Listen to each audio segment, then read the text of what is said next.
Let's talk about, Nazara Tech. They reported their numbers. Nitish Mittersain, who's the joint MD and CEO of the company, joins us now. Thanks a lot, Nitish, for joining in. Now, if I look at the reported numbers, obviously there are so many, ifs and buts out there. The overall revenue, reported revenue is down 24%, the net profit down 64%. EBITDA is fairly strong, but a large part of that has to also do with the deconsolidation of the sports business and some of the acquisitions that you've made over the course of the last 1 year as well. So let's keep it very simple. Organically, X of all the acquisitions and deconsolidation, on a like-to-like basis, what has been the revenue and profitability growth for you? So revenue growth is 10%. Profitability growth would be upwards of 25%.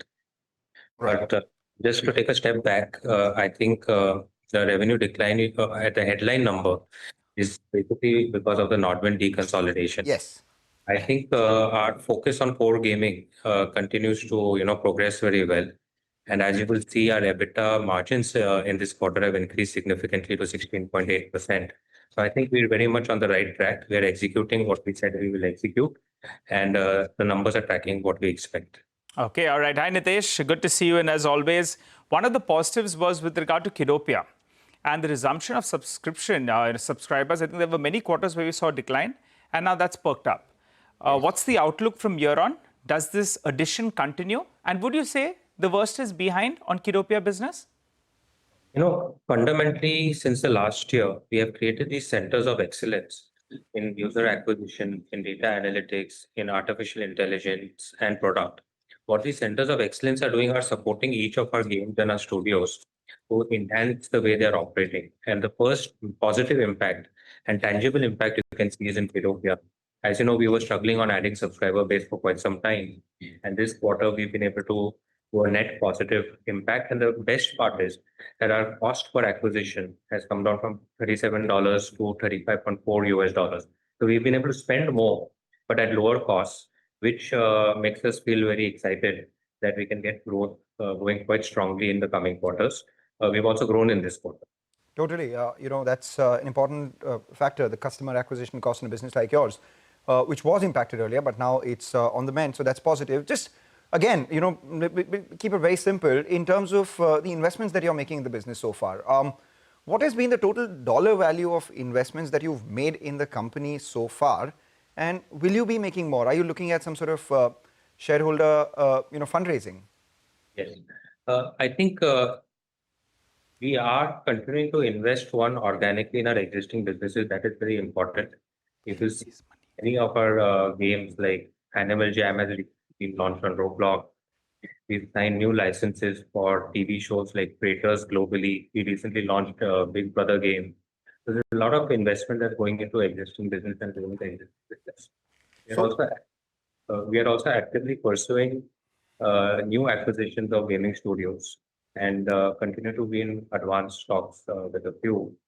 So that may happen. I think we will continue. And these new centers of excellence that we have created, the part is that they will really support all these studios that we acquire, add a lot of synergy and value to them. No, I get that entirely, but still the dollar value of total investments that you've made in the company so far, because organically it's growing at around 10%. The sense one gets is that you'll be raising funds for, funding growth going forward. So you will be using shareholders' money to buy growth. That's the short point here. So if you could give us that dollar value of investment. So we, in the last year, because over many years we would have invested a lot of capital, but in the last year we did two key acquisitions. It was Fusebox Games and Games. Between the two, we invested capital of about 500 odd crores, less than 500 crores. Currently, the company has about 700 crores of net cash on its balance sheet. And if we require additional capital, we will raise capital. What we are very focused on is to ensure that if there is any capital base and there is dilution to the shareholder, the accretion in terms of cash flows from the businesses that we acquire and the prospects are far more rewarding than the dilution, right? So we are very conscious of that. We will execute. If the one metric we are looking at is cash flow per share, right? It's significantly improved by any action that we take. Okay, all right. And if you're doing a dilution, what could it be to the tune of? Will it be a 500, 800 crores, 1,000 crore kind of dilution that you're looking at?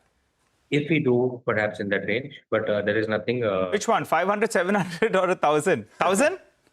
I mean, it's a range, right? I So don't know. 700 to 1,000 crores, I'm guessing. But there's nothing final at this point of time. Okay, all right, Nitish, we'd like to push you a little bit more, but I have to tell you that the Funky Monkey, is a bailout for someone like me with 2 little kids.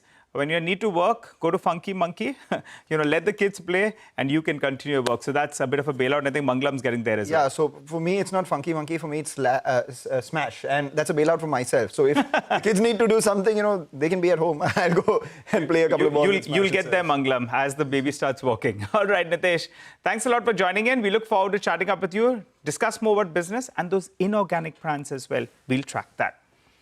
Well,